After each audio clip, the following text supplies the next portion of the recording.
Ano po ho, break time. Break time mo ngayon. So wala pa ho kayong Opo. asawa? Ho.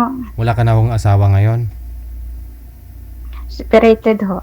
For Separate. 15 years. 15 years. Ilang taon na po kayo bang nag-abroad? Since what is this? Since 1994, DJ. 1994? Wala. Yes. So, exactly. Ilang taon na ho? 6 plus 26. E di halos 32 years na po kayong nag-abroad. At least napatap yung mga anak ko, ano ba yan? Ilang taon na ho ang bunso mo? Located. Ha? Ilang taon na pong bunso mo? Kakagraduate lang ho nung last week ng senior high ng business accountancy. Ibig po sabihin, kahit na 32 years kayong nasa abroad, umuwi ka dito para manganak kahit papano. After ng at least bagong kasal ho kami 1994, tapos 5 months ho kami nagsama, and then nag-OFW na ho ako, and then after 3 years na OFW, umuwi ho ako ng Pinas, and then nagkaroon ho ng anak sa panganay ko ho. And then after 1 year and 3 months, so nag-decide ho ulit ako na mag-OFW to Taiwan. And then natapos ko yung 6 years contract ko sa Taiwan, and then umuwi ng Pinas. And then nagkaroon ho ako ng second child, yung ganyan ho. Babae ho. So, and then after that, na may misunderstanding ako sa husband ko, yung ganyan. Yung ano ho ba, yung ibig sabihin na lang ay halos na problema, ako na lang ho humahandle. Parang sa irresponsible. Wala ho siyang trabaho? Tricycle driver. Binilhan ko after nang galing ho ako ng Taiwan, binilhan ko siya ng hanap buhay na tricycle, brand new ho niyan. And then, after ng 1 year, 3 years ata yung second child ko na babae. So nakikita ko na parang hindi yung buhay namin na mag-asa ako sa kanya, kasi once na may problem ho sa akin na sabihin sa mga kapatid ko, yung ganyan. Actually, DJ, yung mga kapatid ko ay sa ibang bansa. So, ganyan. Ilang taon na po kayo, by the way? Ilang taon na po kayo ngayon? 50 plus. 50. Ano po yung plus? 50 plus. 51 ho. 51. Pwede pa ba kayo umatras? Huwag po kayo tumapat sa ilaw? Kasi nakaganon po kayo eh. Kasi ho dito ho yung ko eh. Kasi room ho namin ito. Okay. Kasi break time. Break time ho namin. Pag break time ho, bumababa ho ako dito. Yan, ganun. Hindi, yung cellphone kasi, nasa ilalim po kasi yung cellphone, kaya gumaganon ka daw, nakatingala ka daw, sabi ng mga viewers natin. Hindi Tingala, yung ganyan ganun. Kasi hindi na kayo Hindi po ba? Yung cellphone, ipantay nyo po sa inyo, sa mata mo. Ngayon po, nagka-boyfriend ka na sa ilang years na separated na po kayo ni mister? Before ho, since 2017, kaya ho umuwi ako ng Pinas about that, kasi mag-meeting in person. Yung mic nyo po, nahawakan nyo yata yung mic? Hindi, yung naka-headset ako ho. Ilapit nyo po yung mic, may mouthpiece. Yung bilog, yan. Ang ganyan. Tapos? Yun, so parang ibig sabihin na lang ay I'm not lucky for my love life. Bakit? Yung ganyan ho. Kasi 2017 ho, umuwi ako nagbakasyon ho, kasi ma-meeting in person sa Admirer, yung ganyan ho. Na 2 years kami LDR. may communication through online, kasi hindi pa ho uso yung yung video call ho. Hindi pa ho uso dati. 2017? Yung sa cellphone ko hindi. So sa cellphone ko ho, hindi siya siya. Kasi yung cellphone ho namin dati, ano lang siya, hindi siya touchscreen, yung manual lang ho. Mm. Yung maliliit lang. So anong ginawa niyo? Text lang po kayong dalawa?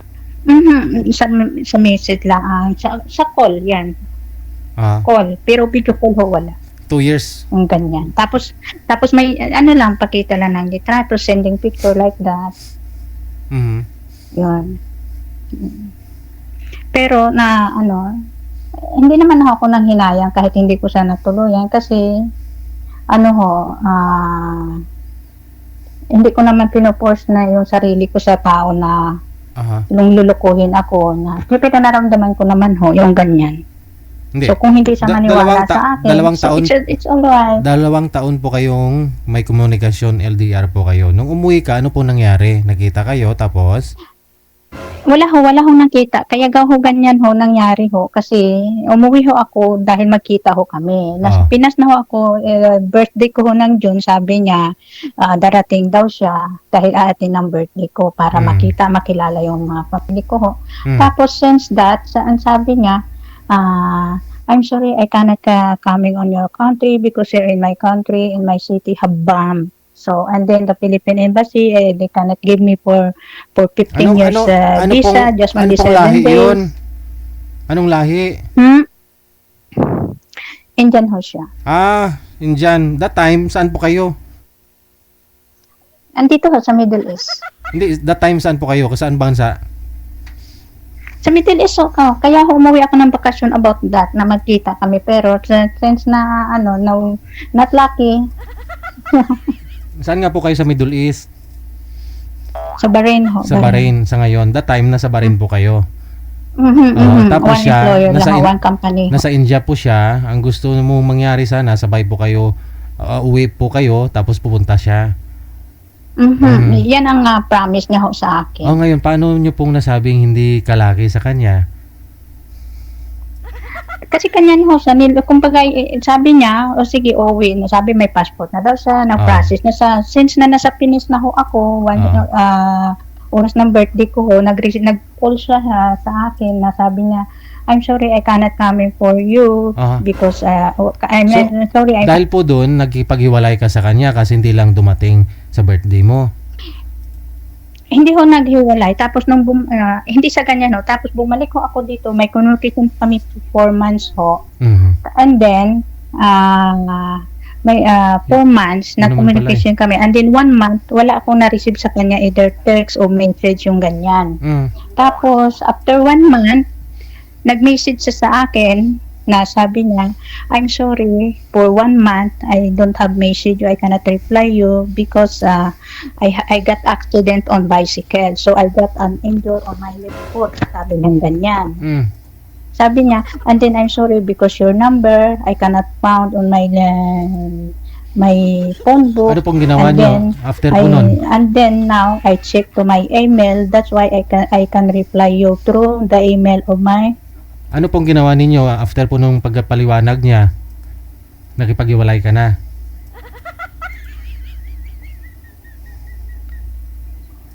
Ano pong ginawa ninyo nung narinig niyo yung explanation niya? Ba't hindi kanya na-contact almost a month? Mahina ho, di pa. Ang lakas-lakas ang busis ko Humina signal niya Naglalag na po kayo, ma'am. Sayang yung Indiano. Ayun na nga po, no? Sa isang buwan na hindi kanya na-contact, nung kinontak ka yung yung hindi ko marinig, parang putol-putol yung mahina po signal ninyo, ma'am.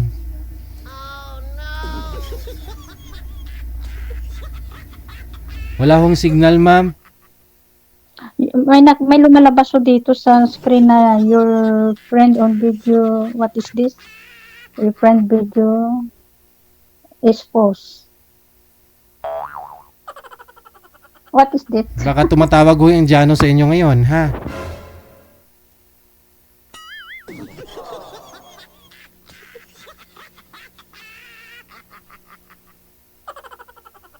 Ano po na pong nangyari nun, ma'am? After po explain po siya na hindi kanya tinawagan.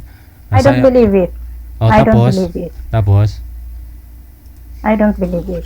Because I scroll her account through her Ano nga pong ginawa ninyo? brother.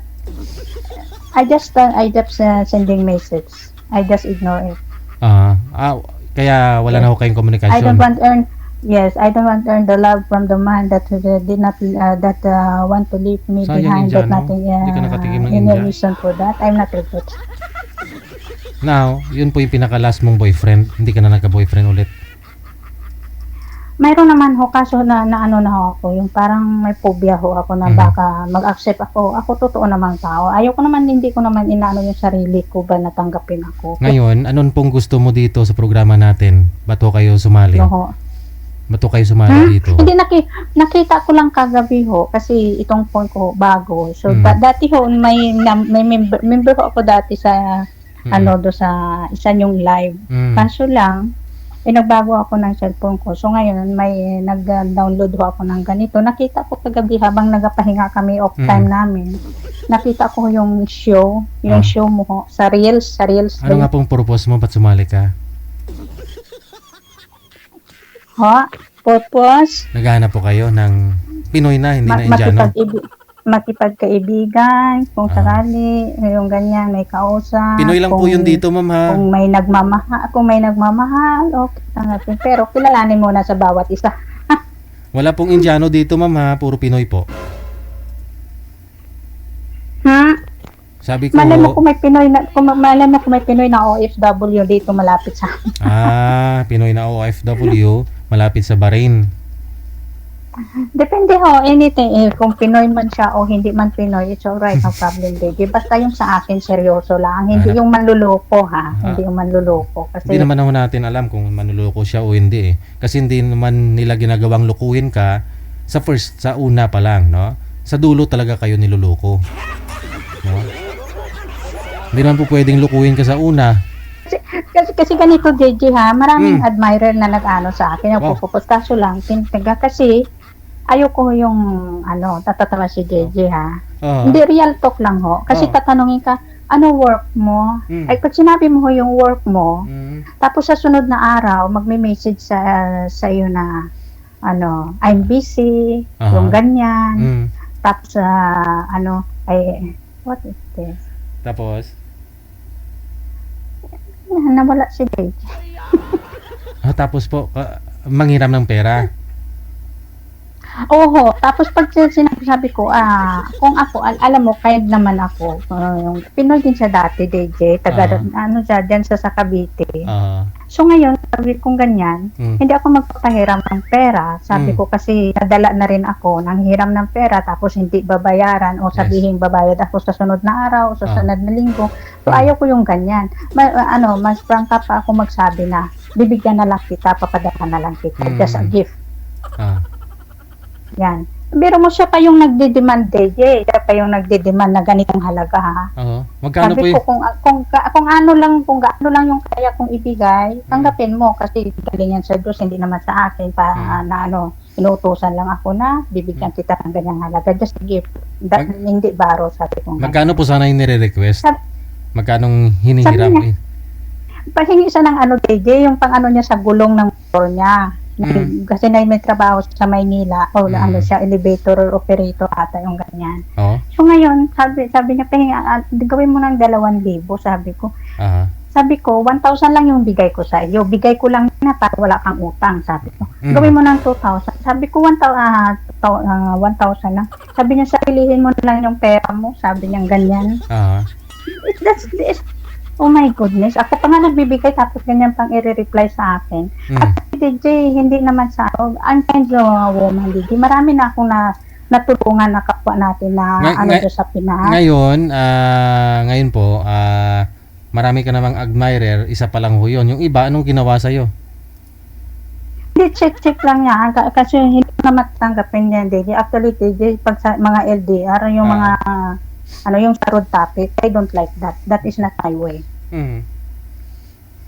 Okay. That is not my way. Marami ka na Even I'm single man for 15 years, but I did not, hindi ako tayo sa iba na, okay yung ganyan, mag-topic na mga road topic about that. That is not my way, DJ. I'm sorry for that. Okay. Yan. So marami ka na po kamong respeto natulungan. lang sa isa't isa, yung ganyan. Okay lang makipag-usap. Yung guys atin ngayon, nag-uusap tayo. Okay lang. Pero pagdating sa, tapos sasabihin, pag nag-road topic na hulige, tapos sasabihin, ay, hindi mo pala ako mahal kasi hindi mo ganyan, hindi ka open mind. Di ba, hindi maganda yung ganyan, DJ? Hindi naman ako ganyang babae na porque na sabihin na, ay, maano na to, matagal na ito kasi 15 years, baka na to, ano yung sabi nila? Tigang na. Yung uhaw daw. Ay, hindi ako yung uhaw na, hindi ako, ay, hindi ako ganyan, DJ. Kaya umabot ako sa ganito na walang love life na kasi ganyan ang ginagawa ko, DJ. Hindi ako nag-a-upset ng ganyan na sa road topic na ganyan. Sige. Kaka merong Indiano po dyan, pakyatin mo manager. Ilang taon na nga po kayo, ma'am? Magpi-51 nitong June. Sige. Ngayong June pa. So 50 ka po ngayon.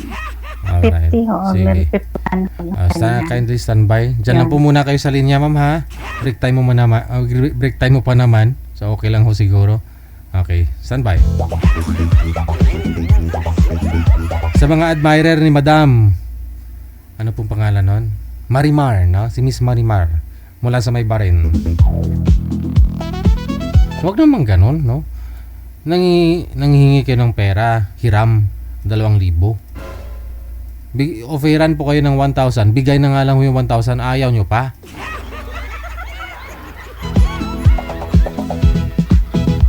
Ikaw ba ay malungkot, walang makakausap at nag-iisa? Mahirap po kasi pag marami kang admirer, no?